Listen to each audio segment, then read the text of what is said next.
eti ew'omuwala embeerera yali ayogerezeddwa omusajja ow'omu kika kya Dawudi erinnya lye Yosefu, ate erinnya ly'omuwala embeerera nga ye Mariya.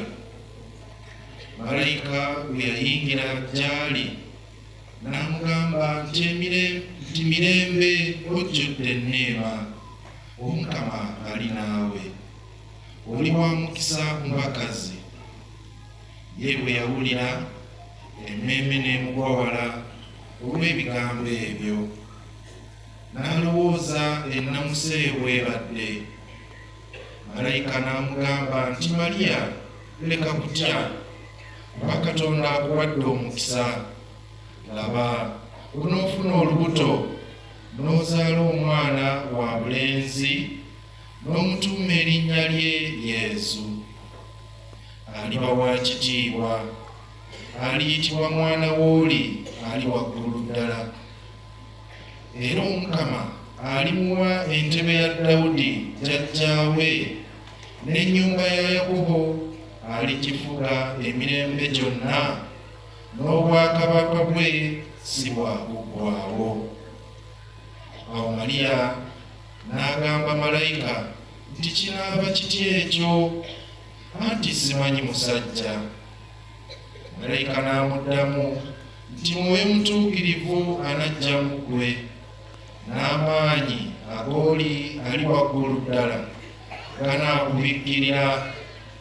Ekirizaalibwa mu ggwe ekituukirivu tekiriva kiyitibwa omwana wa Katonda. Kale laba, Erizabeeti ow'ekika kyo naye alina omwana ow'obulenzi mu lubuto, so nga mukadde. Era guno gwe mwezi ogw'omukaaga ogw'oyo gwe baayitanga omugumba, kuba tewali kintu na kimu Katonda ky'atayinza. Awo Mariya n'amugamba nti nze ono omuzaana w'Omukama, kikolebwe nga bw'ogambye. Awo malayika n'ava waali. Ebigambo by'Evvanjiri eno bikomye wano. Ogulumizibwe.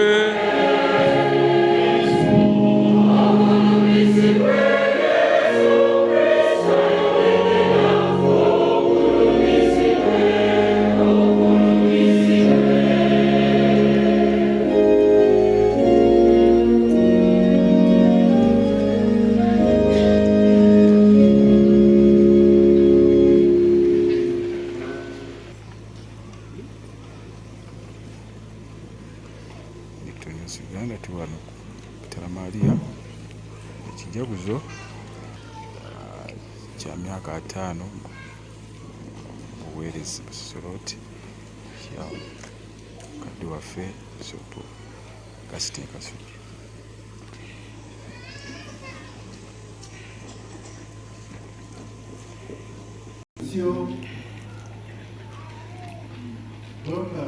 In you, we see that we are together with the poor. And that is very important. And our two visitors, who were in Kasujja last Sunday, but I'm sure at the Spirit, there are categories of people. The fruit of the work which is done by several people. A child is nurtured by different categories of people in case he is to be what Uganda and the whole world needs today. Reading what Bishop Okuva has written, in my view, I say that you are all important. Starting with the family, his parents, who are in the circle, belong to this parish. The family was doing his best to live a Catholic life. Husband and wife, mutual understanding, mutual encouragement. Children, they really did their best to bring them up as citizens, as Catholics, as people of this nation. Kasujja, kulika, abenge wekwere mu ngalo. Kubanga atunganyiza muzzukulu wa Kasujja, ate ne baawugula ku Kasujja.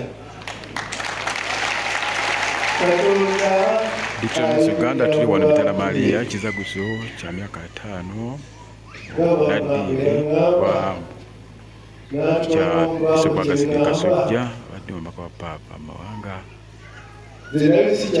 nenga kati yawummula ejjo obumisani kati tuli wano Bitalamaliya Mawokota ku Kijaguzo ky'emyaka 5 kyanga funa kula eryo Sosoroti ate n'emyaka 25 nga Bishop afunye obwepisikoopi oba obusumba.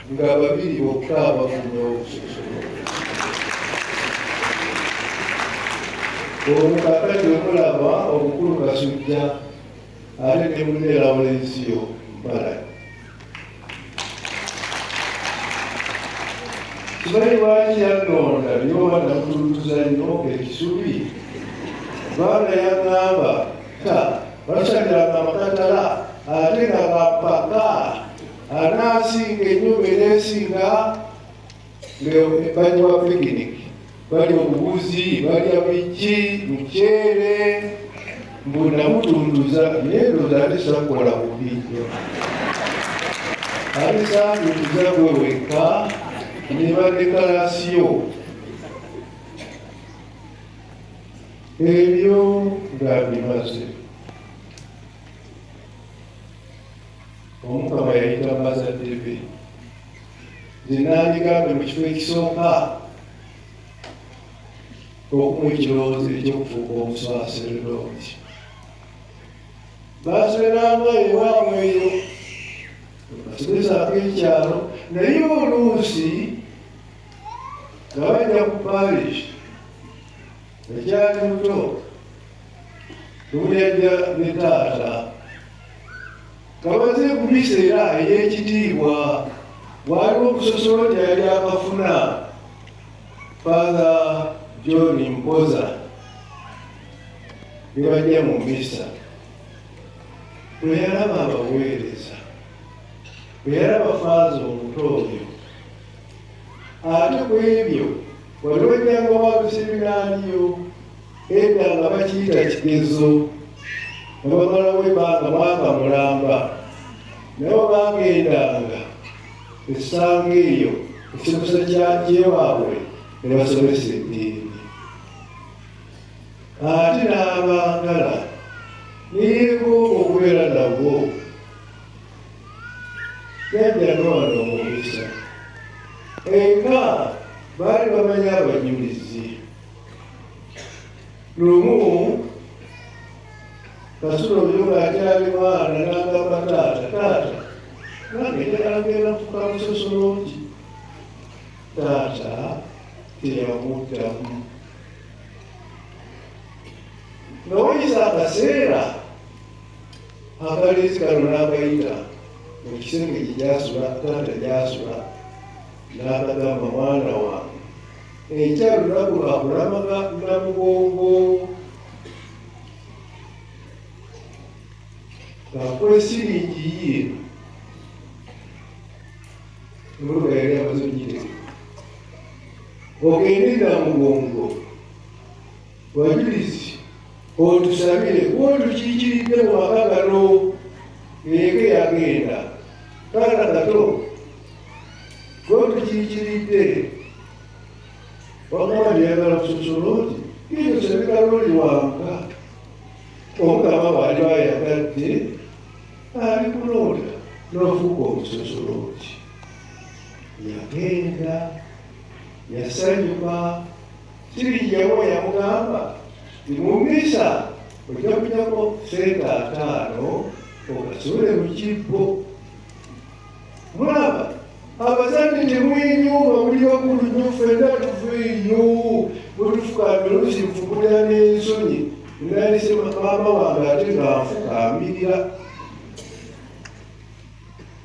ataana amalala. Bw'ova mu misa genda okuleba akacupa ka pepusi onywe, era naye bwe yakola. Abaseminari byalabanga wano era bakwaza engeri gyebasibamu mu misa n'abeegomba.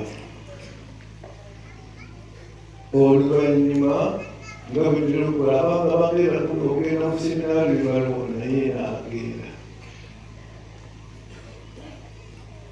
Naye omukisa ogwasooka kitaawe yakumuwa mu kisenge kye ng'amwasirijjemu mukaliwa wabulirabeka simanyi.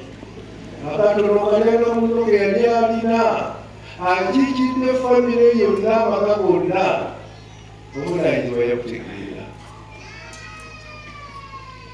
N'agenda eseminaari amazeeko seminaariyo y'ekisubi n'agenda ekatigondo.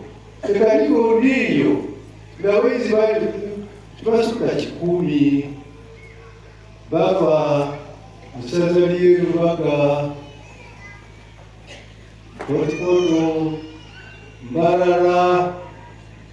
Ekitundu kyali kyali ba White Fathers nga bagenda eyo.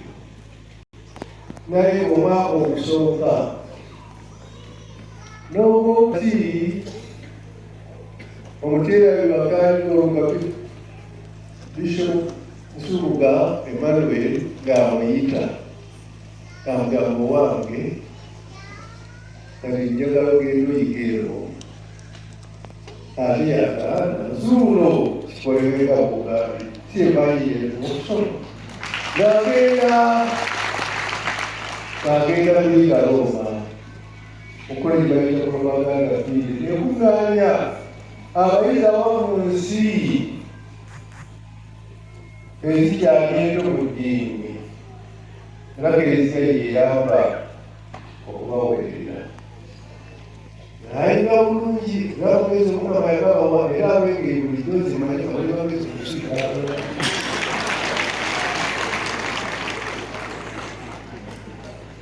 sirikuliisa eyo waliwo sukulu yakoli waite lunaku mbale nga Paapa Paulo Omukaka awa obusansirizi ng'akomawo kuno musosolooti gwama ab'essilamu tebaali bamusanyuka. Waayita kaseera balina byamu emyezi 2 awummule waye yali amaze emyaka 7 nga tattaka yakyali mulamu. Bwe yakoma bwe yagenda wakalinaali emyezi 2 egiweddeko ng'amugamba genda emubende yamusookeza. Agenze emubende ziiri gy'alina amaanyi g'alina n'akola naye etanama okumanya nti esiigi eki nazo nezimwaliriza nezimunuula bulungi, omusujja ne guba mungi. Kali wanamulu eyaliyo kati mugenzi Father Rips n'amusitula n'amutwala ebibaga mu ddwaliro nga Dr. yaliyo.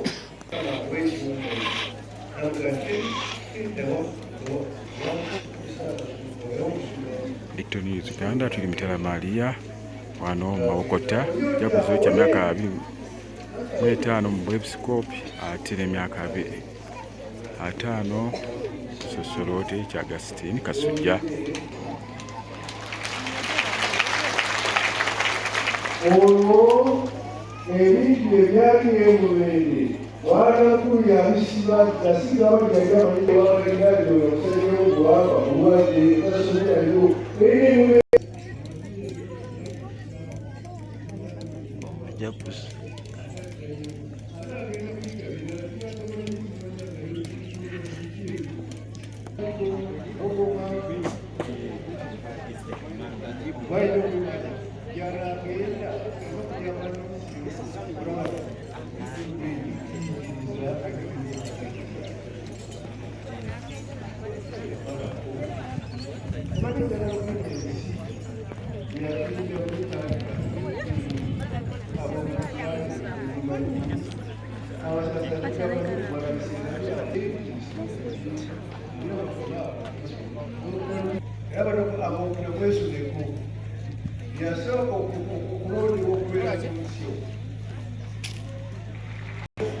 Sekowagira Diwani Mitala Maria Ekijaguzo kya myaka 5 Suroti ate myaka 25 mu bwepiskopi wa obusumba bwa Augustine Kasujja.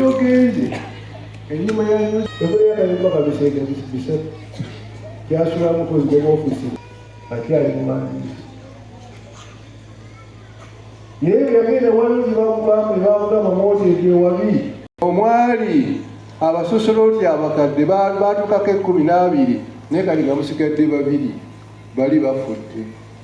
N'agamba nti kambeera awo mbwegayiridde n'abeera ekyo. Gyayise buno mu kitabo mwebirisidde ku byogera mwe munaasoma ki saagala kufuule mu bifaananyi byokka. Ate amateeka ga Eklezia gagamba Bishop mwezi emyaka 25 nga gwokaddiye weetuleewo oyagala owummule negituukako tekyali mukuwummula. Alwanyi basajja nga olutalo alumaliriza nyawakulesa Archbishop Kasujja. The Bishop of Lugazi, who constructed Kisubi Seminary, used to come to the seminary. That's the day we would wash our clothes. We would have lunch, and after lunch, he would stay there. He would go back to and developed the certain degree to be by itself. And here, you see so many priests. A number of these came from Kisubi Seminary. We start the missionaries. You see, in Africa, many areas are difficult. When some parishes, you get 23 parishes, 30. I was in a parish, the first place I was appointed, I had